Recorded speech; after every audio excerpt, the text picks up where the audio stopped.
Two Thieves.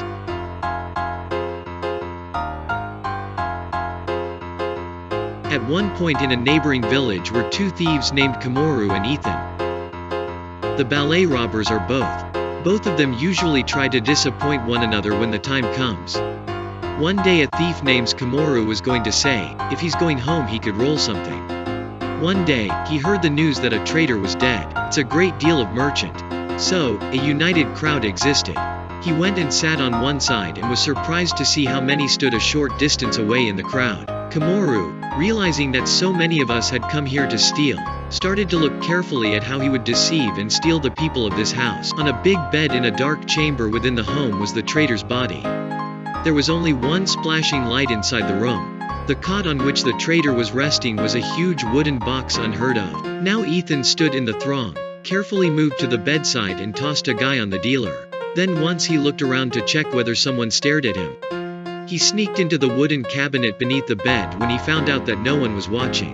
Komuru watched Ethan's activities without removing his gaze. Suddenly the merchant laying dead in bed started talking. Everyone there is the only surprise. The traitor is talking. He stepped inside the wooden box below bed, and talked like this. Ethan, who had altered his voice like a merchant as the merchant started speaking. All the huggity in the home rested now. Yes, life lost has returned. His wife was merely to approach the merchant. She, too, was coming and standing next to the cot. I am dead, really. It's true. But for a while our messengers kept my life. Last month, I borrowed from a neighbor, Bangaru Naidu, 500 pieces of silver. Arrange it back. Yes, answered the dealer. The crowd around the coffin stated that you don't die in debt when you die. That's the good dealers. How can we recognize that you mentioned Bangaru Naidu? It isn't midday anymore. Here's a man in a white suit at 6 o'clock tonight night, a red shirt with a white can in his hand. He'd even placed on his front a huge name. The dealer is dead on the bed. He's Bangaru Naidu. The merchant's wife responded, come on, I am going to give it to him. After then, the merchant didn't talk.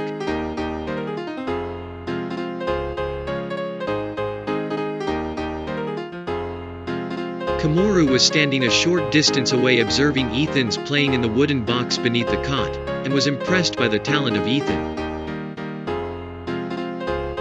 This Ethan, who is in the cot, must have initially come out without anyone's knowledge. Bangaru can afterwards be disguised as Naidu. Why don't we wear that cover, deceive the people and beat that 500 silver coin? We shouldn't. This was what Komuru thought. This is it. This is it. I departed to deal with that notion immediately. He went to an apparel store and purchased a blue towel and a white shirt. The dealer went home on his forehead with a huge moniker, and in his hand he had a beetle. As Bangaru observed Naidu, the wife of the merchant bundled without any further adoration 500 silver coins. Komuru purchased it and soon began to depart. Ethan, who had hidden beneath his bed, crept cautiously out, just as he was ready to leave. The man who came out like that was startled to see somebody who looks like Bangaru Naidu as he said now slipped away. Suddenly Ethan understood somebody who knew our strategy beforehand cheated everyone here with a pile of money. That's that, when he slipped the bundle of money he decided to pursue. The decision can be made in the following minute. Hey, Ethan said and began to sprint after Komuru. Only after he heard this noise did he glance back abruptly and see Ethan sneaking away with a bundle of money. This is it. This is it. Shocked, Komuru took his life and ran to shake his head. Now Ethan does not appear to be going, and Ethan does not appear to stand. Both of them flee. While they ran this way, there were stubborn fights outside the city. Komuru thought, when the paw goes into battle, no one can find it, and the next instant the paw comes into war and vanishes. Ethan, having come on the ground to follow Komuru, was running away with a bundle of money, anxious about his abrupt vanishing. He must nonetheless have been hidden in these straw fights, and Ethan, who had come to an end, pondered how he should be found. Just as Ethan thought, a shepherd came to the sheepfold.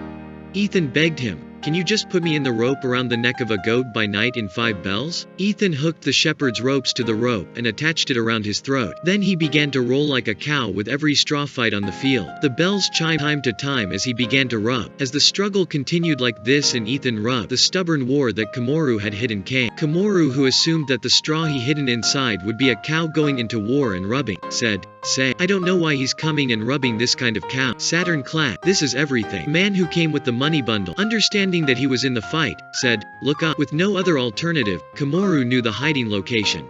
Damn. You're right, replied Ethan, already aware of Vientiane Komuru. It is me. Yeah. With a sneer he said, then the merchant's 500 pieces of money, half a person to split with us both. Your choice is the moral of the story. Set it on the area on remark. Thanks for the lookout.